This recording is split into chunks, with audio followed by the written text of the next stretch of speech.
They all laughed at me like I was a joke. Even my mom joined them. But then Grandpa slowly stood up. And what he said silenced the whole table. The entire dining room froze. Forks stopped midair, the laughter died, and every eye turned toward Grandpa. His voice was calm, but his words hit harder than thunder. Before I continue, make sure you hit subscribe, like this video, and share it, because what happened next will make your jaw drop. It started with one simple dinner that was supposed to bring the family closer. Instead, it became the night my family finally showed their true colors. My brother bragged about his new promotion. My sister-in-law flaunted her expensive bag, and my mom couldn't stop comparing me to them. I stayed quiet, forcing a smile, until my cousin smirked and said, "Jenna, still working that little job of yours? You should really aim higher. Maybe Grandpa can pull some strings for you." Everyone laughed. My cheeks burned. They didn't know that the little job they were mocking was something far bigger, something I had built in secret for years. I wanted to speak up, but before I could, Grandpa placed his fork down, slowly leaned forward and said, "Do any of you even know what Jenna has done?" The laughter stopped. My heart pounded. No one answered. Grandpa reached into his jacket pocket, pulled out a small folded document and said quietly, This is what you all should be proud of." The room fell silent again. Even the air felt heavy, because none of them had any idea what was about to be revealed next. The silence after Grandpa's words was deafening. My mom's smile froze. My dad's fork slipped from his hand, and my brother Mark looked like someone had poured ice water down his back. Grandpa leaned back in his chair, his eyes fixed on my parents. Calm, but dangerous. "You all mocked Jenna for years," he said quietly. "But you never once asked how she managed to pay for your house repairs last year, or where that mystery money came from." My heart pounded. I'd begged him not to say anything. For years, I'd been helping my family from the shadows, paying bills, covering debts. And every time, they'd acted like it was nothing. Mom's voice trembled. "Dad, what are you talking about?" Grandpa smirked. "Oh, don't play innocent. You told everyone Jenna's job was useless, that she'd never make a real living. But the truth is, she's been running a business, a very successful one." Everyone's eyes darted toward me. My brother laughed nervously. "Business? You mean that little online thing she plays with?" That word "plays" hit me harder than any insult. For years I'd stayed quiet while they belittled me. They had no idea that little online thing had turned into a 6-figure brand. Grandpa placed a thick envelope on the table. "You see this? These are her earnings from last quarter. I checked it myself. Jenna earns more in 3 months than all of you combined in a year." The air changed. My father's face turned pale, and my mother looked like she couldn't breathe. Even Mark's wife, who always rolled her eyes at me, couldn't hide her shock. "Wait, you're joking, right?" Mom whispered. I finally looked up. "No, Mom, he's not." My voice was steady, but my hands were trembling under the table. "I tried to tell you once, but you laughed." Grandpa's tone softened. "You all thought she was weak, but she's the only one here who didn't take from others. She built something on her own." For the first time, nobody had a comeback. No mocking, no laughter, just silence.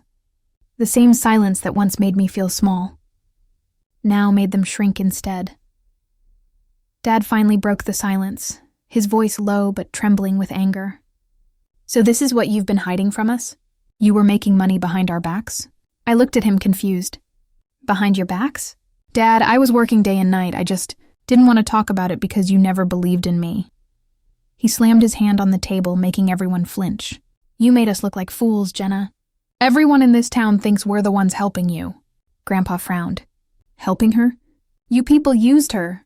Mom's eyes filled with fake tears. "We're your parents, Jenna. You should have told us." "Maybe we could have—" I cut her off. "Maybe you could have what? Mocked me even more? Told me I was wasting my time again?" My voice cracked, and I could feel years of pain bubbling up. "You told me to stop chasing dreams. You said my business idea was stupid. You said I should just marry someone rich instead of trying to become something myself." Mark leaned forward, smirking. "So what now? You want us to bow down to you? Say sorry because you sold a few products online?" Grandpa's patience snapped. A few products? That online business has international clients. She employs people now. She's the only one here creating jobs while the rest of you sit around complaining about money. Mark's smile faded. Mom tried to speak again, but Dad's pride was already shattered. He muttered under his breath, "You think you're better than us now?" I took a deep breath. "No, Dad. I just think I deserved respect. Something I never got from you." For a moment, nobody moved.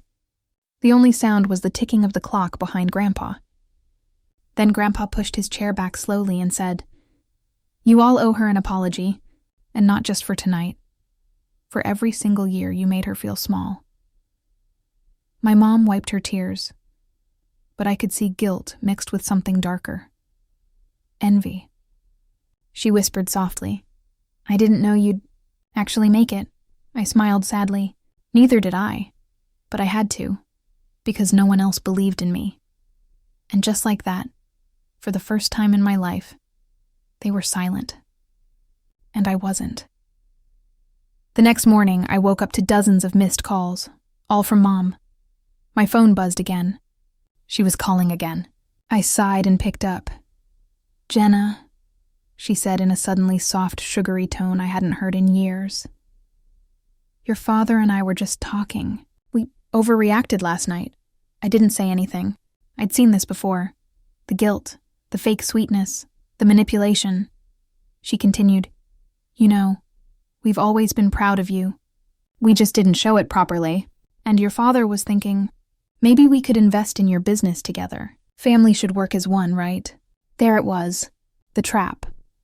"Mom," I said calmly, "you called my business a waste of time for years. Now that it's earning, you want in?" She gave a nervous laugh.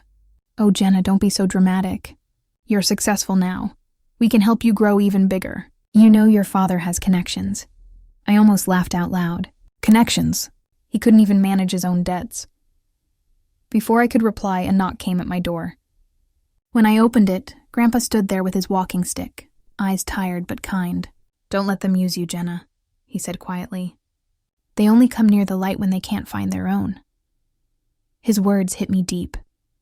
That evening, I got invited to another family gathering, this time at Mark's house. Something in me told me not to go, but I wanted closure. When I arrived, everyone greeted me too warmly. Fake smiles everywhere. Mom served food herself, Dad poured my drink, and Mark kept complimenting my outfit. It was suffocating. Halfway through dinner, Mark cleared his throat. "So Jenna, since your company's doing so well, maybe you could help us out. Dad's business is in a rough patch and we could really use an investor." I blinked. "You want me to invest?" Mom jumped in quickly. "It's not about money, sweetheart. It's about family unity. You're successful now. Maybe help your family a little." I leaned back and looked around the table. The same table where they once laughed at me for being a failure. "Interesting," I said quietly. "You all mocked me when I was struggling. But now that I have something, suddenly I'm family again?" Dad's voice hardened. "We're still your parents, Jenna. Don't forget where you came from."